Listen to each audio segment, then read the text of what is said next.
my amore de la mia vida, and best friend, my greatest motivation, especially during the health days. The woman who gives me strength in everyday life. You truly are my one and only partner that God sent to me since day one. Buhay mag-isa, pagsaluhan ang pag-ibig kung anumang napundan ninyo at ito ay panalipin pa dahil sa grasya at pag-ibig. When I met you, I thought it was just another heartbreak in the making. I conditioned my mind, it was something serious, something to get me out of my boredom during the pandemic. Of so much to hide around your fire.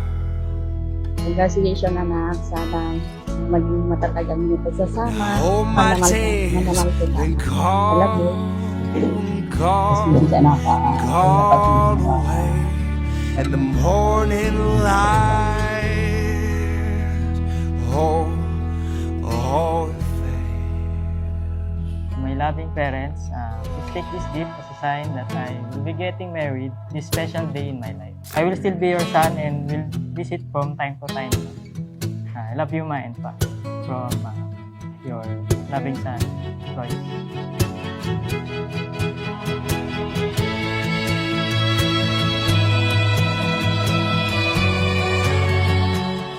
Alisin mo na yung mga ugali ng pagkadalaga. Okay. Focus ka sa magiging madre de pamilya. Gagawin ko yung best ko sa lahat. Yun yung until now ay naa-apply ko. Kasi yun yung tinuro mo sa amin simula pagkabata. Thank you pa. Anak kita, pero tinuring mo ako bilang best friend. Binigay mo lahat ng secret, sinay mo lahat sa akin, lahat ng thank you. Mama, Papa, may gift kami Royce sa inyo. Kayo na lang mag-ups. Oh, I really, it's on my.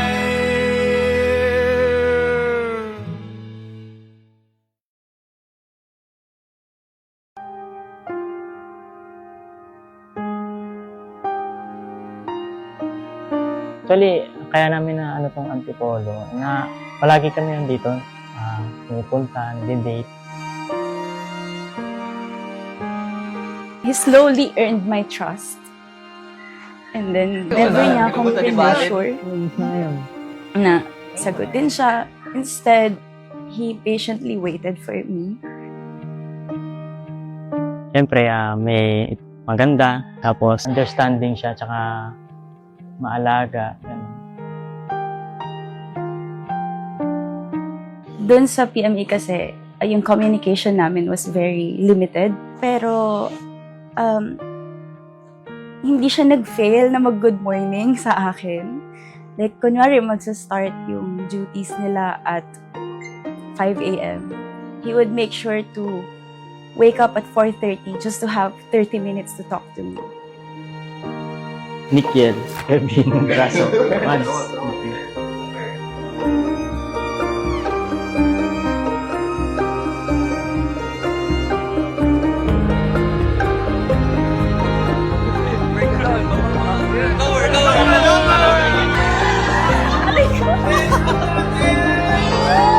Ang dami na Mara.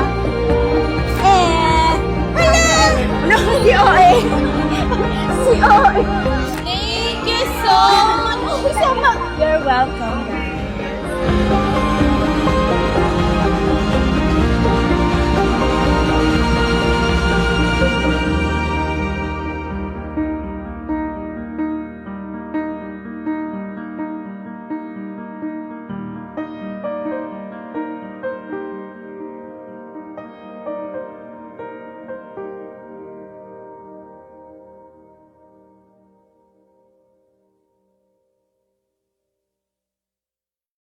Open the door. Tell me what you see. 'Cause I see a place Ikaw ang aming pinakamamahal.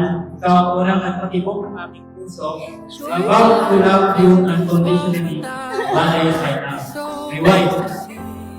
First, I thought I was doing okay, but as months progressed, without you, I realized one thing.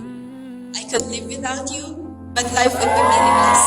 Feels like I will forever thank God for giving us another shot at this life. and it warms my heart. Even when Can I promise that I rest assured, my amore, they're watching that I will be a good husband, and whatever happens, I will still as be we're by your side. growing older. Whether it's oceans or city lights, it's always calling for you. 'Cause it's your home.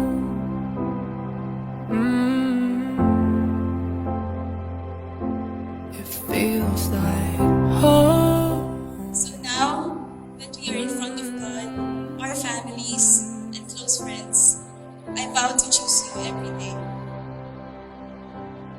Magiging mabuti akong asawa, tsaka future husband sa father sa ating magiging anak kung ilan man nabigay ni God. Enjoy lang natin tong araw na to.